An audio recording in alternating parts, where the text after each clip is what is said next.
Consider the matrix A, 3, 1, 1, 3. This matrix has two special directions. Directions where multiplication by A produces pure scaling with no rotation. Along the direction 1, 1 vectors stretch by a factor of 4. Let's check. A times the vector 1. 1 gives 3 plus 1, 1 plus 3, which equals 4, 4. That's 4 times 1, 1. Along the direction negative 1, 1, vectors stretch by a factor of 2. Times negative 1, 1 gives negative 3 plus 1, negative 1 plus 3, which equals negative 2, 2. That's 2 times negative 1, 1. These special directions are called eigenvectors. They are directions that don't rotate under the matrix transformation. The scaling factors 4 and 2 are called eigenvalues. Here's a two-step method to find them for any matrix. Start with the defining equation. A times x equals lambda times x. Lambda is the eigenvalue, the unknown scalar we want to find. The eigenvector x, when multiplied by a, returns lambda times itself. Here's the key move. Rewrite lambda x as lambda ix, right? Where I is the identity matrix, ones on the diagonal, zeros elsewhere. Yeah, and this works because the identity matrix times any vector just gives back that same vector. Now move everything to one side. Ax minus lambda ix equals 0. Next, factor out the vector x on the left. A minus lambda I times x equals the 0 vector. We need x to be non-zero. A 0 vector would be a trivial solution and tells us nothing. That forces the matrix A minus lambda I to be singular, though meaning it cannot be invertible, and a square matrix is singular precisely when its determinant equals 0. This equation, determinant of a minus lambda I equals 0, is called the characteristic equation. It is the polynomial whose roots are the eigenvalues. One important fact about the characteristic equation, for an n by n matrix, the determinant of A minus lambda y is a polynomial of degree n in lambda. A 2 by 2 matrix produces a quadratic polynomial, which is degree 2, giving us exactly 2 eigenvalues. A 3 by 3 matrix produces a cubic polynomial, which is degree 3, giving us exactly 3 eigenvalues. In general, an n by n matrix always produces a polynomial of degree n, and therefore always has exactly n eigenvalues counted with multiplicity. Some eigenvalues may repeat and some may be complex numbers, but the total count is always n. This follows from the fundamental theorem of algebra, which guarantees that a polynomial of degree n has exactly n roots when counted with multiplicity. Let's apply this to the matrix A equals 3, 1, 1, 3. Step 1, find the eigenvalues. We form A minus lambda I, which gives us the matrix 3 minus lambda, 1, 1, 3 minus lambda. Now set the determinant equal to 0. That's 3 minus lambda times 3 minus lambda minus 1 times 1. Expanding the product, we get 9 minus 6 lambda plus lambda squared minus 1. This simplifies to lambda squared minus 6 lambda plus 8. We can factor this as lambda minus 4 times lambda minus 2 equals 0. So our eigenvalues are lambda equals 4 and lambda equals 2. As a sanity check, the trace of A, which is the sum of the diagonal entries, is 3 plus 3, which equals 6. And indeed, 4 plus 2 also equals 6.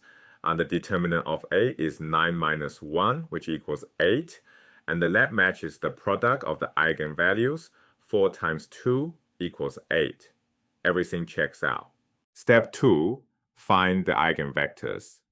Starting with lambda equals 4, we form a minus 4i. That gives us the matrix negative 1, 1 in the first row, and 1, negative 1 in the second row. Now we perform a row operation. Add row 1 to row 2. The second row becomes 0, 0, giving us negative 1, 1 on top and 0, 0 on the bottom. The 0 row confirms that this matrix is singular, exactly as expected. From row 1, we read off the equation, negative x1 plus x2 equals 0, which means x2 equals x1. Setting x1 equal to 1, we get our first eigenvector, the column vector 1, 1. Now for lambda equals 2, we form a minus 2i, which gives us 1, 1 in the first row and 1, 1 in the second row. Subtract row 1 from row 2. The second row becomes 0, 0, giving us 1, 1 on top and a 0, 0 on the bottom. From row 1, x1 plus x2 equals 0, so x2 equals negative x1. Setting x1 equal to negative 1, the eigenvector is negative 1, 1. Note that any scalar multiple is equally valid. For example, the vector 2, 2 represents the same eigenvector as 1, 1.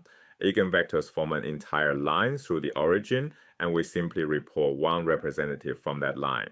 Now that we have the method, here's a beautiful shortcut. Notice that A, which equals the matrix 3, 1, 1, 3, can be decomposed as the matrix 0, 1, 1, 0 plus 3 times the identity. The matrix 0, 1, 1, 0 is a permutation matrix, like it swaps the two components of any vector. Its eigenvectors are 1, 1 with eigenvalue 1 and negative 1, 1 with eigenvalue negative 1. Now here's the key insight. Adding 3 times the identity shifts those eigenvalues from 1 and negative 1 to 4 and 2. Exactly what we computed before, and the eigenvectors don't change at all. Let's prove why this works in general. If ax equals lambda x, then a plus c times the identity, all times x equals ax plus c times the identity times x. That equals lambda x plus cx, which factors as lambda plus c times x. So adding c times the identity shifts every eigenvalue by c, while the eigenvectors stay completely fixed. This makes sense because the identity matrix has every vector as an eigenvector, so it automatically shares eigenvectors with any matrix. This leads to a tempting but wrong generalization that eigenvalues should add whenever matrices add.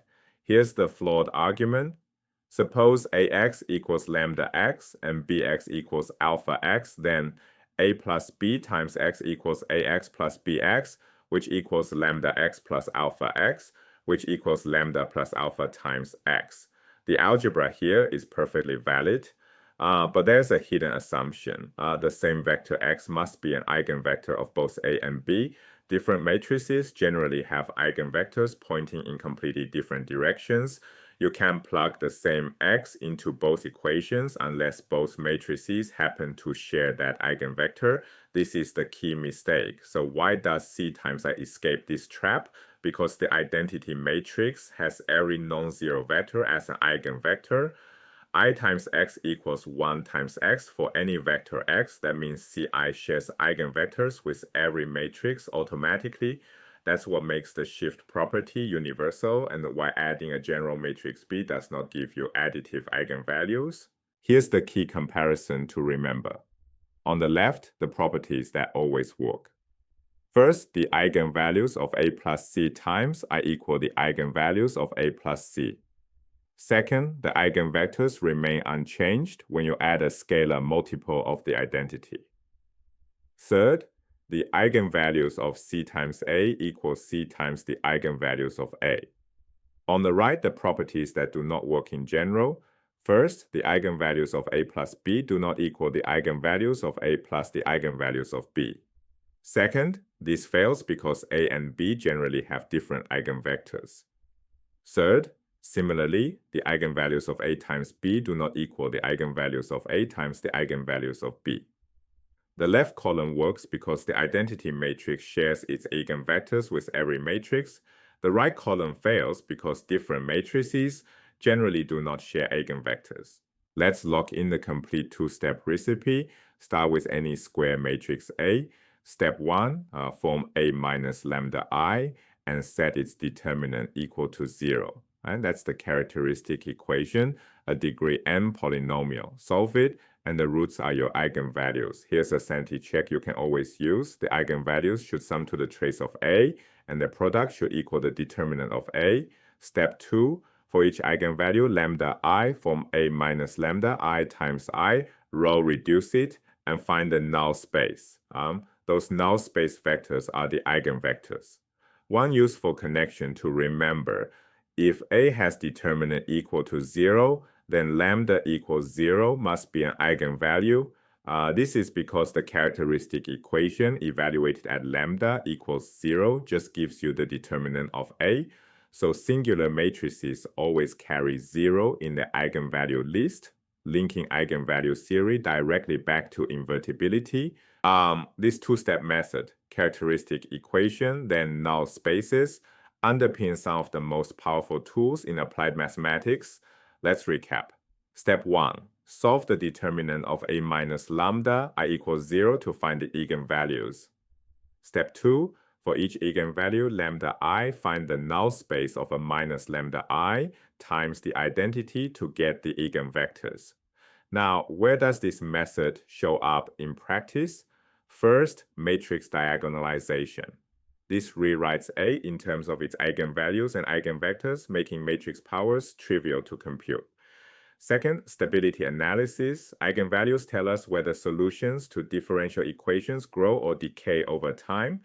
Third, Google's PageRank algorithm. It finds the dominant eigenvector of a massive web link matrix to rank web pages. And fourth, principal component analysis, or PCA. This uses eigenvectors to identify the directions of greatest variance in data. Here is the key takeaway to remember. Eigenvalues tell you how much. Eigenvectors tell you in which direction. Master this two-step method, and you hold the key to decomposing any linear transformation into its simplest pieces.